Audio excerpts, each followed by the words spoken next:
Hello Sundaram अर्पण। कैसे हैं प्यारे बच्चे?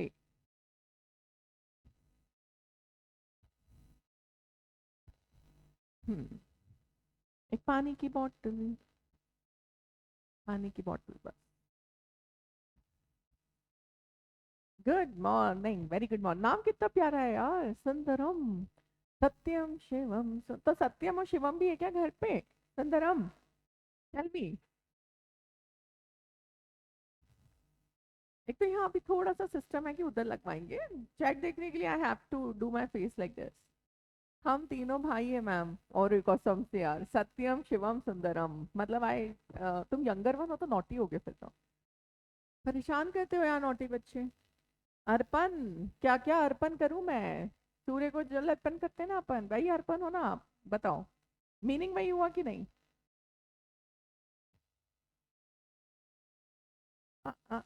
चलो आपको हम अपनी बुक, अच्छा पहले आप देख सकते हो यहाँ कितने पन्ने लिखे हुए हैं साइड में बुक के? Is it visible to you कितने पन्ने लिखे हैं यहाँ, देखो। अच्छा बताओ कितना दिख रहा है, कितने पन्ने दिख रहे हैं?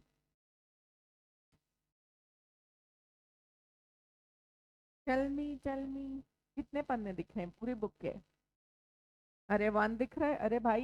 ये क्यों नहीं दिख रहा तुझे यार?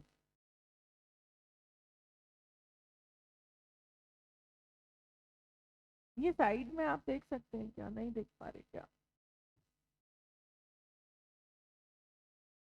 ये इधर है। एक पन्ना दिख रहा है, ये अर्पण तो बड़ा मजेदार है, मजाक मस्ती करता है। 88 पन्ने हैं, ये बुक मैंने बनाई है। अब आपको मैं बुक दिखा दूं मेरी। ये देखो, जो मैं पढ़ाती हूँ, मेरा नाम चार्टेड अकाउंटेंट नेहा गर्ग मेरातिया। एंड मैं आपको पढ़ाने वाली हूँ सीएस एग्जीक्यूटिव का बहुत ही interesting subject which is financial management, 40 marks. थोड़ा अपने बारे में बताओ। एग्जाम कब है? इससे पहले क्या दिया, डायरेक्ट एंट्री है कि सीएस ईईटी कर कर आए हो? जल्दी बताओ, उससे फर्क पड़ता है। सीएस, अरे वेरी गुड सुंदरम, तुमने बेस पढ़ा है मतलब सीएस का। और अर्पण, आप बताओ।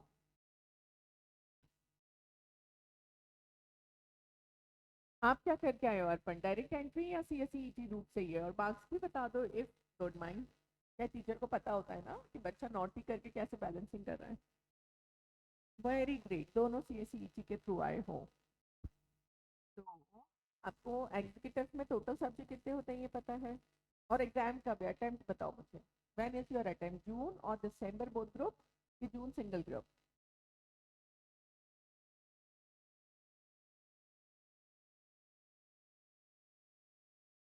अरे वाह, वेरी गुड।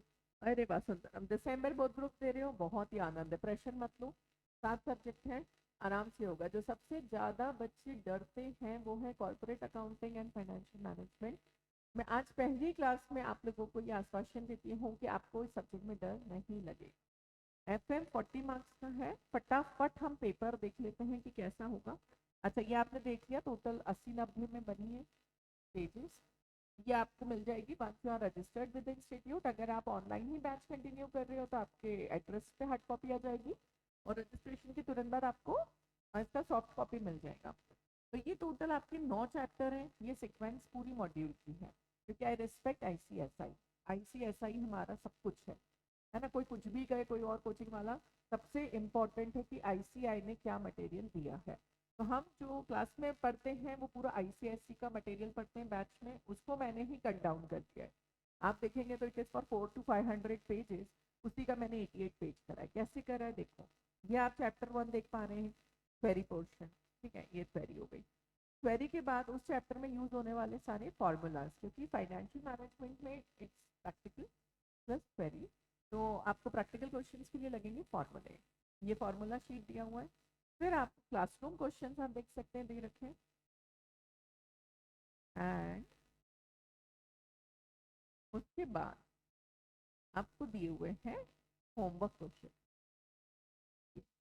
फिर जैसे चैप्टर नंबर 2, तो यही सीक्वेंस मैंने हर चैप्टर में फॉलो करी है। उस चैप्टर से related theory, formula compilation and आपका क्लास वर्क जो मैं कराऊंगी, होमवर्क जो मैं आपको दूंगी, और आपको बहुत मजा आएगा। एफएम का होमवर्क ऐसा नहीं घंटों चलता है, अगर कंसेप्ट क्लियर है तो आप उसको आधे घंटे में भी वाइंड अप कर दोगे।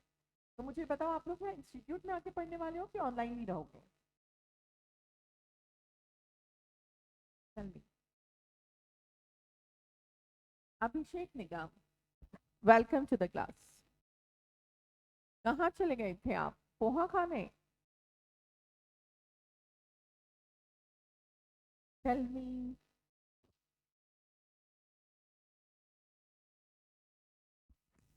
बताओ।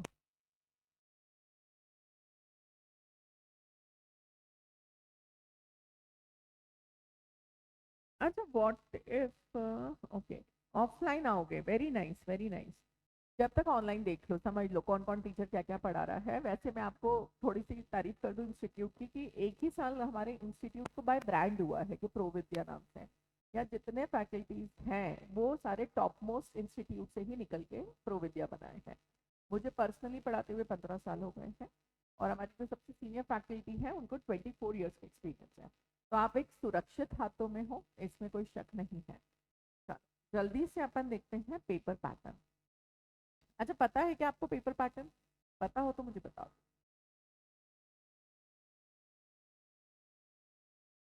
बताओ, पता है क्या? यस या नो? कितने क्वेश्चन आएंगे, कितने मार्क्स के आएंगे, क्या देखने को मिलेगा? कॉर्पोरेट अकाउंट्स फाइनेंशियल मैनेजमेंट, ये जो 100 नंबर का पेपर है। थोड़ा फटाफट मैसेज करो तो इंटरेक्टिव रहेगी क्लास। यस सुंदरम, कहाँ गायब हो गए तुम? इतनी प्यारी बातें करने वाला बच्चा गायब हो गया। बताओ अभिषेक, बताओ क्या आपने पेपर्स देखे हैं? एक बार होता है ना, सीएसईईटी निकालने के बाद हम देखते हैं पेपर्स उठा के, कुछ लोग करते हैं ऐसा। यही हूँ मैम, ओके गुड यार। हाँ, देखो इसमें क्वेश्चन पेपर में आपको बता देती हूँ फटाफट, 2 मिनट का प्रोसेस है, बट एटलीस्ट आज से ही आपको फील होगा कि होने क्या वाला है। तो ये हो गए 4 प्रश्न कॉर्पोरेट अकाउंट्स के।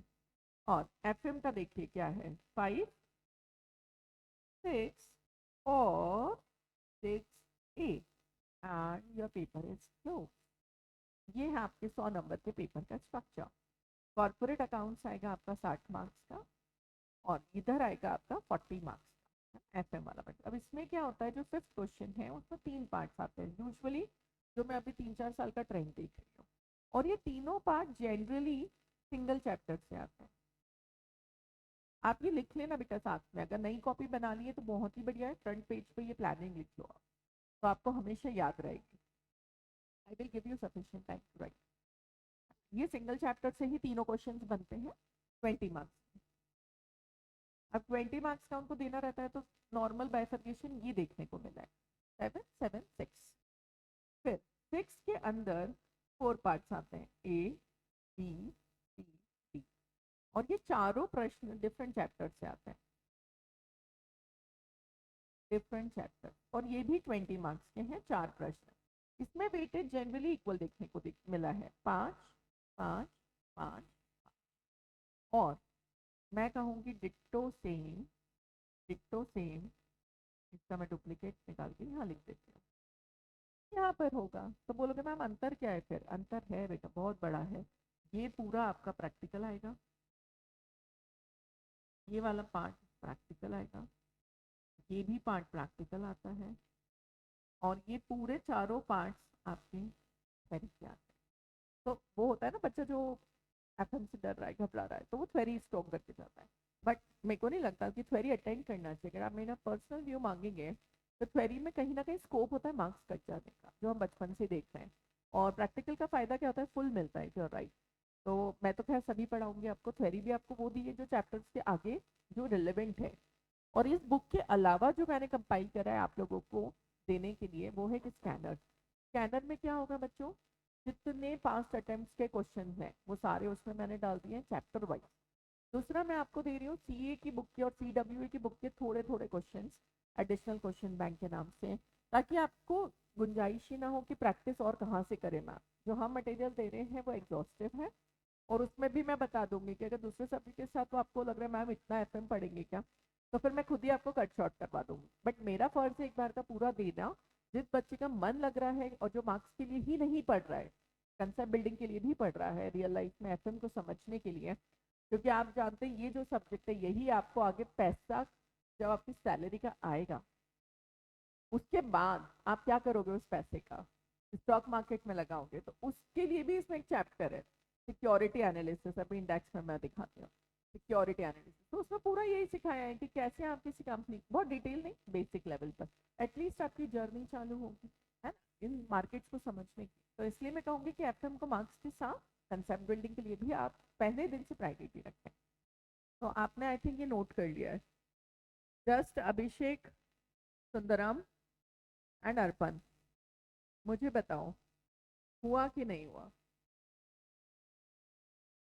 समझ तो आई गया होगा, लिखा कि नहीं लिखा?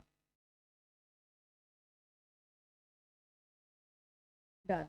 अर्पण का आया, जल्दी से आप दोनों भी मेरे को कंफर्म करो तो अपन आगे बढ़ते हैं। ये आपका अकाउंट्स का पार्ट है और ये आप देख सकते हैं 20 + 20 40 मार्क्स एफएम का पार्ट है। और क्वेश्चन कितने अटेंड करने हैं उसमें आपको 3 घंटा मिलता है।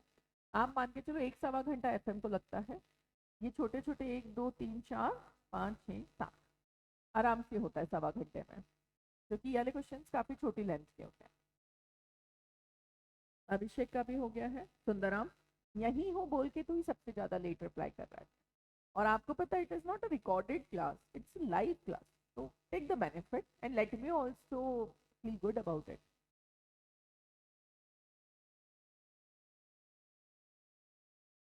सुंदराम, तो ये था अपना पूरा syllabus. I hope I have made this clear. और हाँ, इसी शीट में जहाँ तुमने ये लिखा है पहली क्लास में मैं इंपॉर्टेंट चैप्टर्स बता रही हूँ, लिख लो इंपॉर्टेंट चैप्टर्स, बहुत बहुत इंपॉर्टेंट, जिससे ये वाला पार्ट आने के प्रबल चांसेस होते हैं। ये वाला बॉक्स सिंगल चैप्टर से कहा था ना, उसमें इन 3 चैप्टर आपने 9 चैप्टर्स देखे, इन 3 में से ही बन रहा है वो रिपीटेडली। तो आप देखिए कौन कौन से हैं वो चैप्टर्स, लिखिए। इन्वेस्टमेंट डिसीजन, ब्रैकेट में प्यार से हम उसको बोलते हैं कैपिटल बजटिंग। फिर है आपका एक चैप्टर जिसका नाम है फाइनेंसिंग, जिसका नाम है आपका cost of capital, oblique CST लिख लेना। कैपिटल स्ट्रक्चर थ्योरी है, इंडेक्स में सब कुछ मिलेगा इसलिए शॉर्ट। और तीसरा है वर्किंग कैपिटल मैनेजमेंट। ये 3 ऐसे चैप्टर हैं बेटा जिससे आपका, मैं आपको हाईलाइट कर दूं कि ये 5th क्वेश्चन बनने के हाई चांसेस हैं।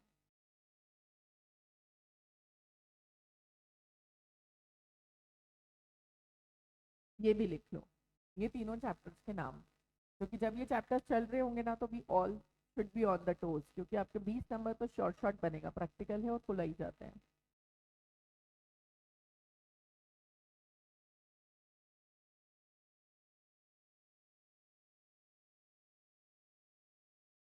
नोटेड।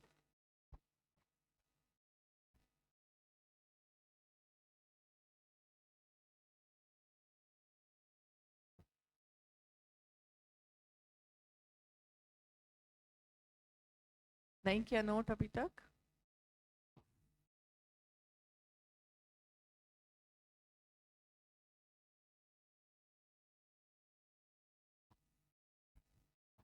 जल्दी मैसेज करो।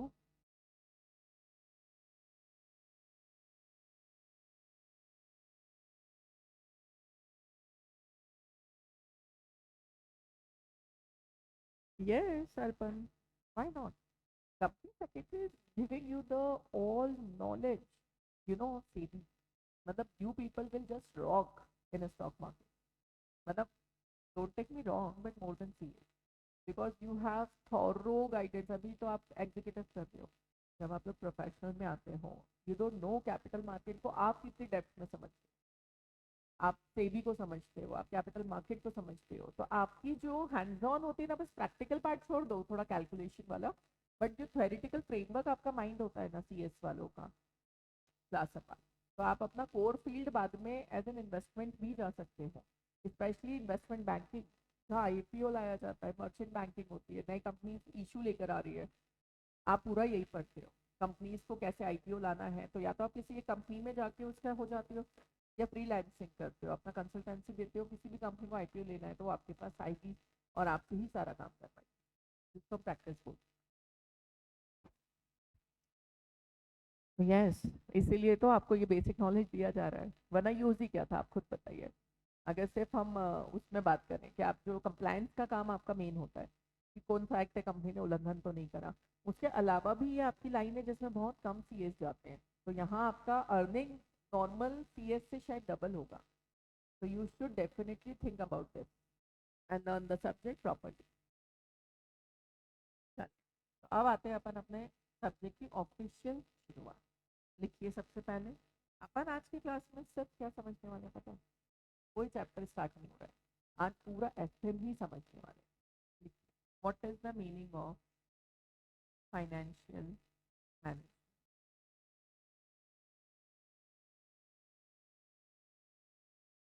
फाइनेंशियल,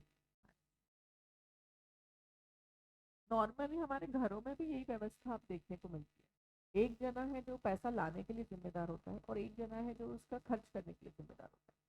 तो तालमेल बढ़िया चलता है। जैसे अब तो खैर जमाना बदल गया है, अब दोनों ही लाते हैं, हस्बैंड वाइफ, और दोनों ही खर्च करते हैं, कुछ किसी चीज़ की ईएमआई चुका रहे हैं, कुछ किसी चीज़ की चुका रहे हैं। बट पहले के ज़माने में आपने देखा कि महिलाओं बाहर नहीं निकलती थी काम के लिए, बहुत रेयर, और पापा लोग जाते थे जॉब पे, सैलरी पहली तारीख को जैसे ही मिलती थी अपनी मम्मी के हाथ में दे देते थे, भाग्यवती आप जानो आपको कैसे करना है। और हमने देखा है कि हमसे मतलब वुमेन बहुत अच्छी थी पुरानी, उनको बहुत अच्छे से आता था सबको एलोकेट करना, वो रिश्तेदारी भी संभाल लेती थी, बच्चों की एजुकेशन भी, हेल्थ भी, और उसके बाद सेविंग भी कर लेती थी। तो वही चीज़ जब हमें कंपनी के लिए करनी, तो that is you officially call it as a subject, this roots come from the home only. तो आप इसका वन लाइन डेफिनेशन लिखें, acquisition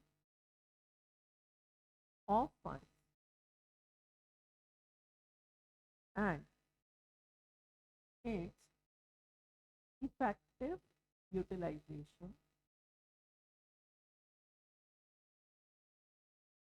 in a way that increases the wealth of shareholder। हमने प्रॉफिट वर्ड नहीं बोला, mind it, profit is a very cheap word, हम की profit के पीछे भाग रहे हैं, नहीं। वेल्थ इंक्लूड्स गुडविल ऑल्सो, जो आप देखते हैं ना आदित्य बिरला ग्रुप, उनका हम बोलते हैं नहीं गुडविल है यार बॉस, तो जो भी कंपनी अच्छा काम करती है तो उसकी वेल्थ बढ़ती है। तो एक्विजिशन ऑफ फंड का क्या मतलब निकलेगा? एक्विजिशन ऑफ फंड मतलब बिजनेस को पैसा लाना कहाँ से, और यूटिलाइजेशन मतलब खर्च कहाँ करना है। तो इसको समझाने के लिए मैं सबसे बढ़िया आपके सामने एक बैलेंस शीट बनाती हूँ, क्योंकि आप 11th क्लास से इससे बहुत वाकिफ हैं, तो बहुत जल्दी समझेंगे टॉपिक।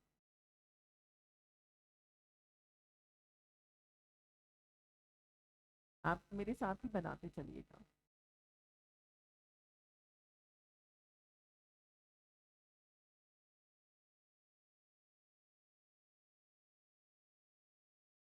कंपनी की बात करें तो पैसा जो ओनर लगाता है उसको हम बोलते हैं share holder fund. Then we have certain non current liabilities,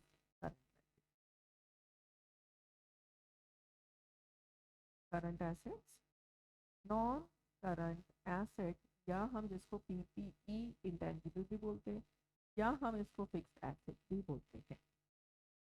और हमने कुछ पैसा अपने में लगाया, कुछ करंट एसेट में, और आप देखिएगा बच जाता है, तो हर कंपनी इन्वेस्टमेंट भी करती है।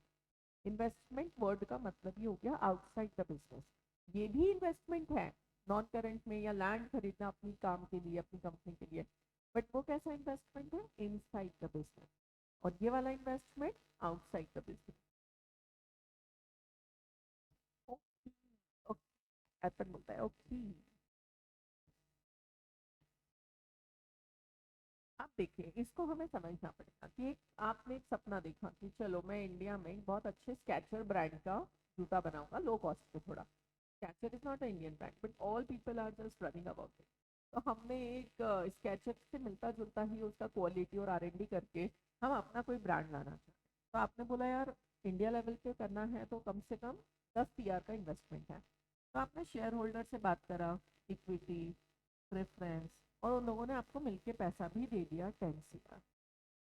तो आप किन से पैसा उठाओगे? एक बोल रहा है कि मेरे को आप 10% रिटर्न देना, एक बोल रहा है आपको कि 9% रिटर्न लूंगा। आप किससे पैसा उठाना चाहोगे? जो कम कॉस्ट पे दे। तो इसका मतलब जब भी बिजनेस पैसा एक्वायर करता है तो वो ये कोशिश करता है कि ये पैसे की कॉस्ट कैसी रहे, कम। और इसी में आप डिबेंचर्स को भी इनकी सहभागिता समझिए। ये नॉन करेंट लाइबिलिटी में जैसे आते हैं परसेंटेज डिबेंचर्स, बैंक लोन। तो यहाँ भी हमारा जो मेन उद्देश्य होगा वो होगा कॉस्ट कैसी रहे, लो, सस्ता पैसा जहाँ से मिल जाए। और इन्वेस्टमेंट जब आप करेंगे, मैं आपको कहूँगी दो मशीनें सेम प्राइस पे मिल रही है, और एक जर्मन से आएगी, एक जापान से आएगी। एक का जो प्रोडक्शन है वो है 1 लाख जूते बनाना 1 महीने में, और एक का आउटपुट निकलेगा 1.25 लाख, 1.25 लाख जूते बनाना 1 महीने में। तो of course you will go for the better machine.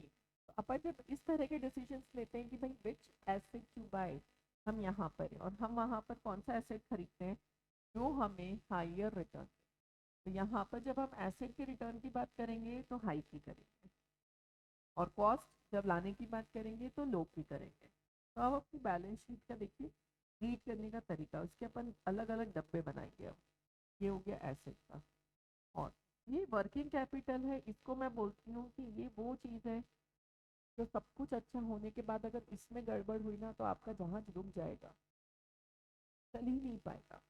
जैसे कि वर्किंग कैपिटल, आपके पास मशीन है, आपके पास लोग खड़े हैं, आपके पास स्टॉक खरीदने का पैसा नहीं है, तो आपका मशीन नहीं चल पाएगा ना, उस टाइम के लिए खड़ा रहेगा। तो इसीलिए हम यहाँ पूरे फाइनेंशियल मैनेजमेंट में पूरी बैलेंस शीट को मैंने 3 उसमें पोस्टमार्टम कर दिया है। कि ये वाला डिसीजन लेना हमको कौन सा चैप्टर सिखाता है? Working capital management. वो जो चैप्टर अभी मैं आपको इंडेक्स में बता, कि आखिर ऑप्टिमम करंट एसेट कितनी होना चाहिए। अच्छा, मैं ऑप्टिमम की बात क्यों कर रही हूँ, यहाँ लिख देती हूँ ऑप्टिमम, क्योंकि कम होगी तो भी प्रॉब्लम है और ज्यादा होगी तो भी प्रॉब्लम है। कैश जरूरत से ज्यादा आपने अगर हाथ में रख रखा है तो ओवर स्पेंडिंग होने के चांसेस होते हैं। तो इसीलिए हम इस चैप्टर में सीखते हैं कि ऑप्टिमम करंट एसेट्स क्या है। और करंट एसेट आप लिख सकते हैं जो सबसे पॉपुलर है वो क्या होगी, स्टॉक, डेटर्स। हर बिजनेस में देखने को मिलती है सबसे पॉपुलर करंट एसेट। मैं ये नहीं कह रही कि और नहीं होती, मैं ये कह रही हूँ कि ये सबसे पॉपुलर हो गया, डेटर्स, स्टॉक। तो अपन जब वर्किंग कैपिटल चैप्टर पढ़ेंगे ना तो आप देखोगे कि वहाँ चैप्टर्स ही आएंगे। जैसे वर्किंग कैपिटल जैसी मैनेजमेंट है उसमें 5-6 यूनिट है। पहला यूनिट बोलता है वर्किंग कैपिटल कैलकुलेशन सिखाऊंगा, दूसरा यूनिट बोलता है कि डेटर्स मैनेजमेंट सिखाऊंगा, तीसरा स्टॉक मैनेजमेंट, फिर ट्रेजरी मैनेजमेंट। ट्रेजरी मतलब कैश, आप लिख सकते हैं, कैश को ही हम क्या बोलते हैं, अपना ट्रेजरी। फिर ट्रेड पेबल्स मैनेजमेंट, वो भी एक चैप्टर है। तो देखा जाए तो आया तो वर्किंग कैपिटल के खानदान में ही था वैसे देखिएगा। अब ये वाला जो चैप्टर है इसको बोलते हैं इन्वेस्टमेंट डिसीजन। आप खुद ही सोचिए, इन्वेस्टमेंट डिसीजन ही तो ले रहे हैं आप, which asset to buy and which not. और ये ऐसा बजट बना रहे हो आप which is called as capital budget. क्यों? क्योंकि आपने अपने ये कैपिटल का मेजर पोर्शन इधर ही लगने वाला है। तो आप कैपिटल का बजट बना रहे हो, कैपिटल बजटिंग, इसीलिए यहाँ बोलते हैं इस चैप्टर को कैपिटल बजट। और आपका ये जो डिसीजन होता है ना बेटा, आप लिख सकते हैं it is long term, it affects the long term profitability of the firm. How? अरे भाई आज तुम एक ऐसे जर्मनी से ले आए तो 10 दिन बाद ये नहीं सोच सकते कि आज जापान वाली लेनी थी, क्योंकि ये इरिवर्सिबल डिसीजन होते हैं during the life time of asset. At least अगर एसेट का लाइफ 5 साल है तो 5 साल तो आपको इसी से काम चलाना पड़ेगा। और अगर आप बोले मैम सेल भी तो कर सकते हैं, आपको पता है बेटा शोरूम से निकली हुई कार भी आप 2 दिन बाद बेचते हो तो कितना भारी घाटा उठाते हो। कोई पेटी पे गाड़ी को भी शोरूम से लेता है तो एक अलग प्राइस देता है, मान लीजिए 10 लाख, और आपने बोला था पेपर देख ले भाई 2 दिन पुरानी है, तो भी वो 10 लाख देगा क्या आपको? नहीं देगा, आपको घाटा उठाना पड़ता है। तो उसी तरह ये वाले डिसीजंस को मैं हमेशा कहती हूँ बच्चे ध्यान से लिखो और पढ़ो, लॉन्ग टर्म नेचर के होते हैं। ये आपकी कैपिटल का एक डायरेक्शन तय कर देते हैं कि कैपिटल मेनली कहाँ लग रही है, और इन्हीं को हम कहते हैं इन्वेस्टमेंट डिसीजन, कि पैसा लगाना कहाँ है। फिर बात आती है पैसा लाना कहाँ से है, इसी को हम कौन से डिसीजन बोलते हैं?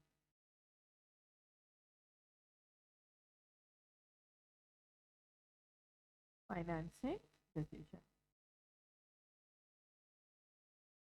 वर्किंग कैपिटल, फाइनेंसिंग और ये जो तीन चैप्टर मैंने कहा था इसी कारण आता है, क्योंकि पूरी बैलेंस शीट में मेन जान ही यही है। फाइनेंसिंग डिसीजन में हम जो चैप्टर्स पढ़ते हैं उसके शॉर्ट में आप नाम लिख सकते हो, कॉस्ट ऑफ कैपिटल। अच्छा, अब हम बड़े हो गए हैं इसलिए जो डिबेंचर से पैसा आता है वो भी कैपिटल एम्प्लॉयड ही कहलाता है। इन दोनों को मिला के एक वर्ड होता है that is called as capital employed, ये भी लिखते जाइएगा। ये बैलेंस शीट जब भी आप देखेंगे ना तो आपको पूरा का पूरा सब्जेक्ट हाथ में फील होगा अपने। हेलो, देखो बेटा सुंदरम, आप वॉइस ठीक से आ रही है? Cost of capital. फिर एक और चैप्टर है जिसका नाम है कैपिटल स्ट्रक्चर क्वेरीज। अब आप खुद ही बताओ, ये जो दोनों का प्रपोर्शन है, मान लो मैंने 10 करोड़ यहाँ से लिए, 5 करोड़ का लोन दिया, यही 15 करोड़ का कैपिटल स्ट्रक्चर हो गया। तो इस तरह की हम बातें इस चैप्टर में करेंगे। लिख लें इसको, फाइनेंसिंग में इधर ये इन्वेस्टिंग और ये वर्किंग कैपिटल, इसमें भी आप चाहें तो 1 2 3 4 कर लें, कोई दिक्कत नहीं है। आपको जब वो चैप्टर पढ़ेंगे और अच्छा लगेगा। वर्किंग कैपिटल पहला वाला होता है एस्टिमेशन, वो आपको सिखाएगा एस्टिमेशन। दूसरा आपको सिखाएगा डेटर्स मैनेजमेंट। तीसरा आपको सिखाएगा स्टॉक मैनेजमेंट। फिर आपको सिखाएगा ट्रेजरी मैनेजमेंट, जिसमें आपने सुना हो कभी कैश बजट, वो यहीं पढ़ते हैं हम, कैश बजट। आपके आने के पैसे 1 लाख हैं तो आप जाने की व्यवस्था 1 लाख के अंदर रखो, तो आप टेंशन में नहीं आओगे। वही हम इस चैप्टर से सीखते हैं। एंड लास्ट है ट्रेड पेबल्स या क्रेडिटर, लिख लो आप, अभी एक ही बात है। Creditor management oblique trade payables management, ये 5 यूनिट्स अपन इसके अंदर पढ़ते हैं, एक के बाद एक के बाद एक। बड़े भी हैं चैप्टर्स, तो वर्थ है ना बेटा, 20 नंबर का पूरा शॉर्ट तो एक कहीं से भी आ सकता है। नोट करो इतना।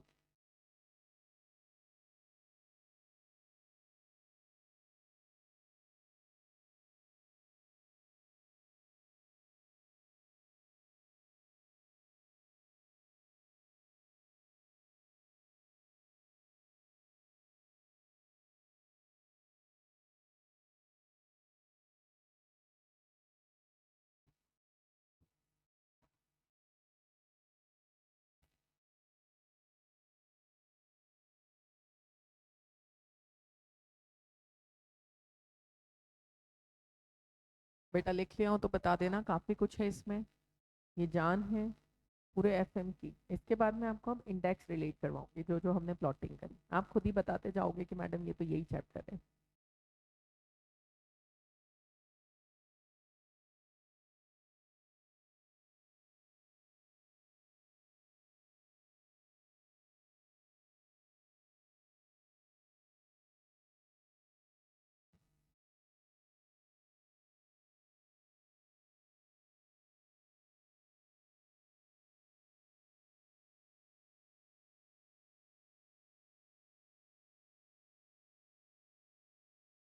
बताओ सुंदरम, अर्पण, अभिषेक, नोटेड?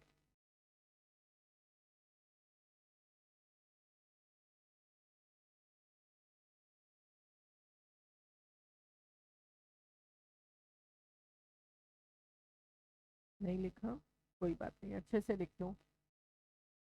कोई राइटिंग में प्रॉब्लम आ रही हो, कुछ नहीं समझ में आ रहा हो तो पूछ लेना।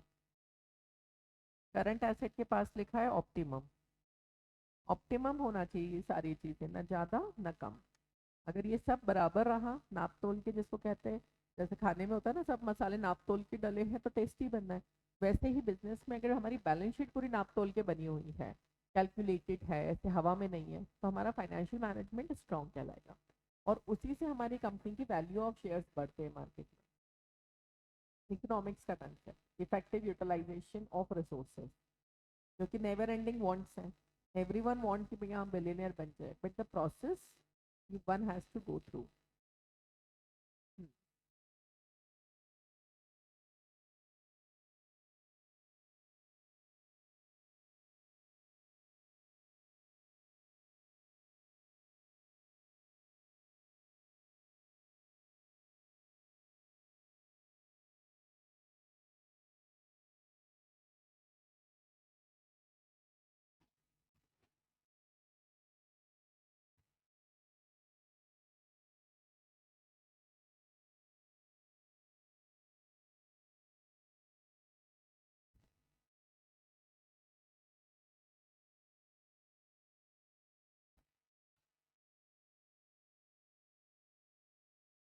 लिखा क्या तीनों बच्चों ने, बताओ।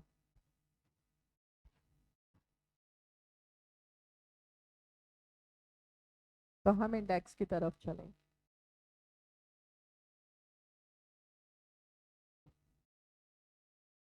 एम के ऊपर डंडा समझे, मैनेजमेंट है ना, मैनेजमेंट मैनेजमेंट।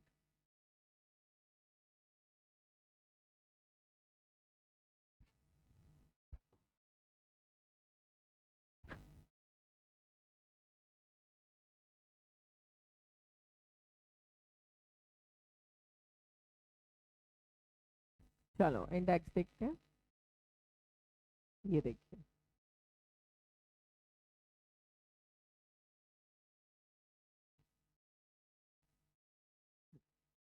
नो चैप्टर है मॉड्यूल सीक्वेंस के।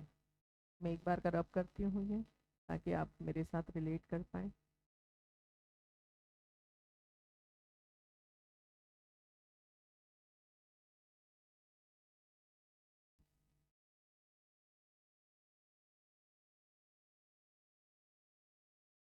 बताओ, ये 9 चैप्टर है बेटा, जो 2 से 2.25 महीने में ये बैच चलता है और ख़त्म होते हैं। और मैंने आपको स्टडी सोर्स बता ही दिया कि हम पढ़ेंगे कहाँ कहाँ से। आप चाहें तो लिख सकते हैं, ICSI का पूरा बुक कवर होता है इस बुक में। फिर स्कैनर का मतलब पास्ट पेपर्स और additional question bank. Additional question bank मतलब दूसरे प्रोफेशन से जो हम लेते हैं, क्योंकि इंस्टीट्यूट भी जब नए क्वेश्चन डालना चाहता है तो वो कहाँ से उठाएगा।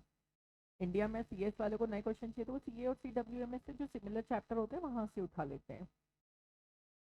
ठीक है, अब देखिए इंट्रोडक्शन तो ठीक है। टाइम वैल्यू ऑफ मनी आपने सबने कहीं ना कहीं जीवन में पढ़ा ही होगा, जब हम कंपाउंड इंटरेस्ट, सिंपल इंटरेस्ट की बात करते हैं, एन्युटी की बात करते हैं, ये वो चैप्टर है। तो जहाँ हम पैसे की वैल्यू निकालना सीखते हैं कि आज मैंने तुम्हें मान लो 100 रुपये दिए और 1 साल बाद तुम मुझे 100 ही लौटा रहे हो, तो आप ये मत बोला मैम जितना लिया था उतना लौटा दिया। क्यों? क्योंकि उसकी वैल्यू बदल जाएगी 1 साल बाद, आप मेरा नुकसान हो जाएगा उसमें। तो टाइम वैल्यू ऑफ मनी एक ऐसा सॉल्ट है, सॉल्ट बोले तो नमक। ये वो चैप्टर है बेटा जिससे डायरेक्ट क्वेश्चन आए या ना आए कोई फर्क नहीं पड़ता, इसके कॉन्सेप्ट सब में लगेंगे आगे। तो यही चैप्टर से हम FM की कल की क्लास में स्टार्टिंग करने वाले हैं, तो please be on time. Breaks आपको चाहिए होते हैं तो प्लीज़ जब कॉलिंग टीम आपको बोलती है ना तो उनको बता दिया करो कि इस क्लास के बाद हमें इतने मिनट्स का ब्रेक दे दें, तो वो शेड्यूल में बन जाएगा। तो teachers will be clear, you all will be clear, right. Capital budgeting बताया मैंने अभी बैलेंस शीट में, that is investment decision. Capital budget बनाना मतलब कहाँ पैसा लगाना है, which machine to buy. Capital cost of capital, capital structure, या ये दोनों को मिला के हम कहेंगे कि पैसा लाना कहाँ से है, फाइनेंसिंग डिसीजन। ये डिविडेंड का तो बात कब करेंगे, पूरा साल अपन ने पहले दुकान डाल दी, कमा लिया, उसके बाद डिसाइड करेंगे कि डिविडेंड पॉलिसी क्या रखनी है।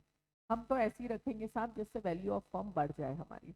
हम सब ऑथर्स को पढ़ेंगे, इसमें 3 ऑथर्स हैं जिनको हम पढ़ते हैं, और वो तीनों अपनी अपनी राय बताते हैं कि इतना प्रॉफिट है तो इतना डिविडेंड दे दो।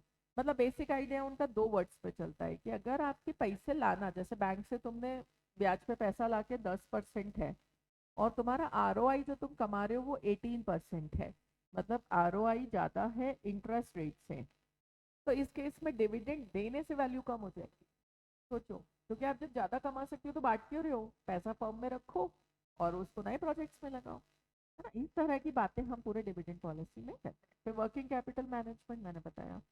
सिक्योरिटी एनालिसिस का मतलब वही लिख लो, स्टॉक मार्केट।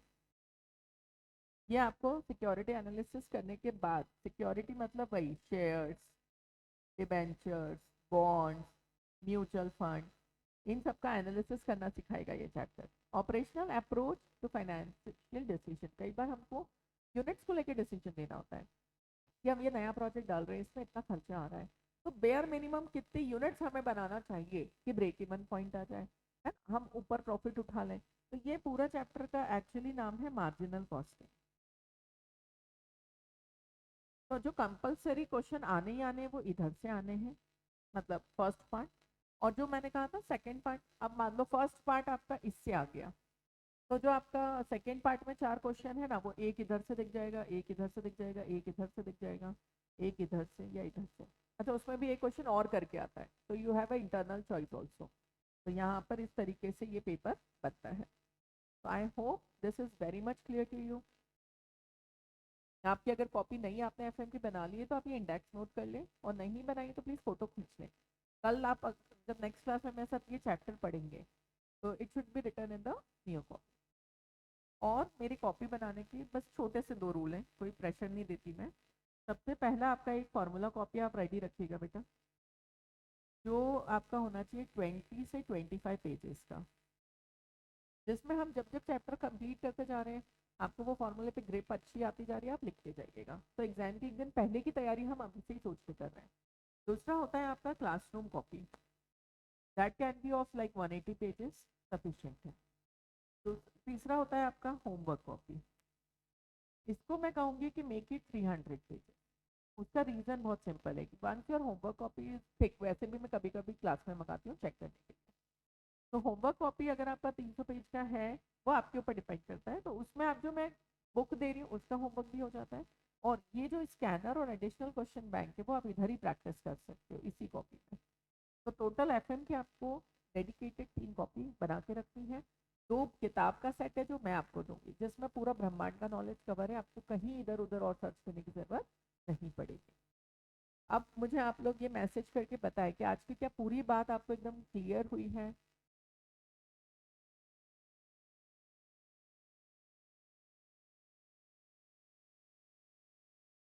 यस, क्लियर है पूरी 100%?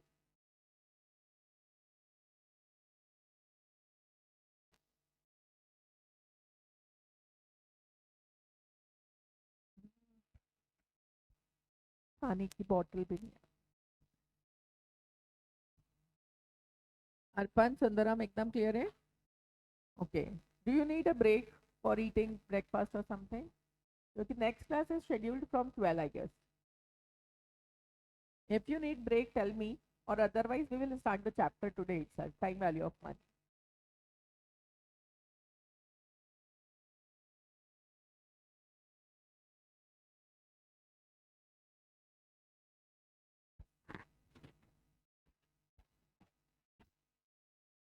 अरे मैसेज करो जल्दी से ताकि हम अपना प्लानिंग करें।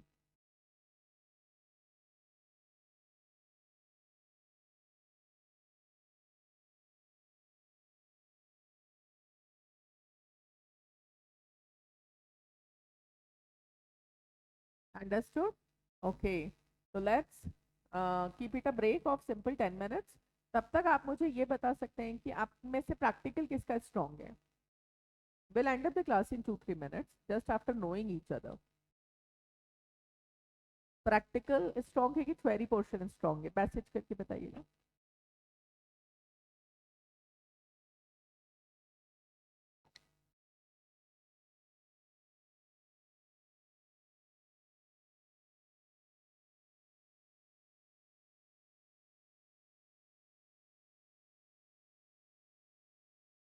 और दोनों स्ट्रॉन्ग है तो बोथ लिख दीजिए, कोई प्रॉब्लम नहीं है।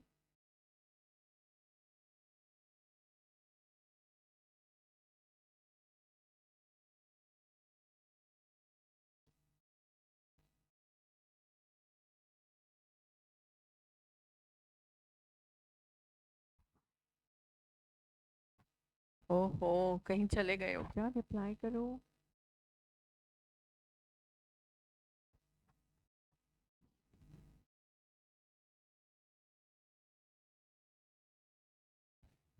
आई गेस तुम लोगों ने ब्रेक ले लिया है, तो Kinda weak at maths but I like both. Okay, Arpan यहाँ कोई हाई फाई मैथ्स नहीं है, बी वेरी अच्छा, बहुत simple mathematics and if you like it you will love it, my guarantee. Thank you for the message, bye bye, see you tomorrow in the next class.